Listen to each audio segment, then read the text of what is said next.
एक बार की बात है, एक मूर्ति बनाने वाला आदमी जिसने अभी अभी मूर्ति बनाना सीखा था, वो अकेले एक जंगल से जा रहा था। जंगल में उसे एक बड़ा सा पत्थर दिखता है। वो आदमी उस पत्थर को देखकर ये सोचता है कि क्यों ना मैं इस पत्थर से भगवान की एक खूबसूरत मूर्ति बना लूं। उस आदमी ने अभी अभी मूर्ति बनाना सीखा था, तो वो बहुत ही उत्सुक था मूर्ति बनाने के लिए। इसीलिए उसे जो भी अच्छा सा और बड़ा सा पत्थर दिखता, वो उसे मूर्ति बनाने के बारे में सोचता। उस आदमी ने अपने बैग से छेनी हथौड़ी निकाली और उस पत्थर के पास मूर्ति बनाने के लिए बैठ गया। उसने जैसे ही उस पत्थर पर छेनी हथौड़ी से वार किया तो उस पत्थर से आवाज आई कि मुझे दर्द हो रहा है। वो आदमी ये आवाज सुनकर हैरान हो गया। उसने फिर से छेनी हथौड़ी से उस पत्थर पर वार किया तो फिर से उस पत्थर से आवाज आई कि मुझे दर्द हो रहा है। वो आदमी अपना सामान उठाकर वहां से चला गया और उस पत्थर को वहीं छोड़ दिया। थोड़ा आगे जाने के बाद उसे एक और बड़ा सा पत्थर दिखा। उसने फिर से उस पत्थर को मूर्ति बनाने का सोचा और अपना सामान निकालकर उस पत्थर पर वार करने लगा। उस पत्थर को भी दर्द हो रहा था, लेकिन वो पत्थर चुप रहा और दर्द को सहता रहा। थोड़ी देर के बाद उस मूर्ति बनाने वाले ने उस पत्थर से एक खूबसूरत मूर्ति बना दी। मूर्ति बनाने के बाद वो उसे वहीं छोड़कर आगे चला गया।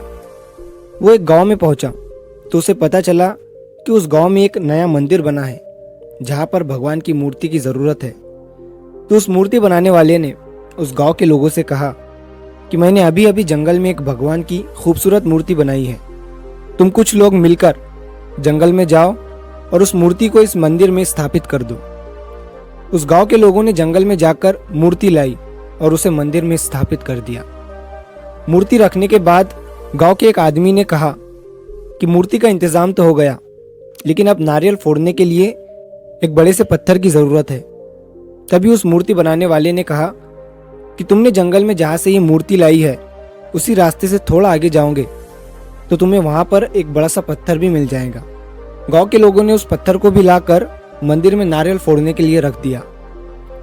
एक दिन रात के समय मूर्ति और पत्थर आपस में बात कर रहे थे। पत्थर ने मूर्ति से कहा कि तू कितना खुश है, तेरी लोग पूजा करते हैं, तुझे सजाते हैं, मानते हैं और मुझ पर नारियल फोड़ते हैं। मुझे नारियल की वजह से दर्द होता है।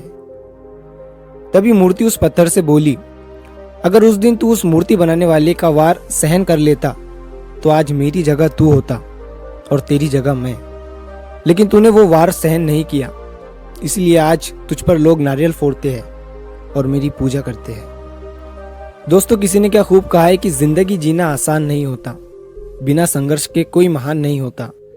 जब तक न पड़े हथौड़ी की चोट तो पत्थर भी भगवान नहीं होता। इसीलिए जब भी आपको लगे कि आपकी जिंदगी में बहुत ज्यादा दर्द है, तकलीफ है, परेशानी है, तो समझ जाइए कि इन्हीं दर्द और तकलीफ से आप में बदलाव होगा और इसके बाद आपके लिए एक बड़ा सा मीठा वाला फल इंतजार कर रहा है।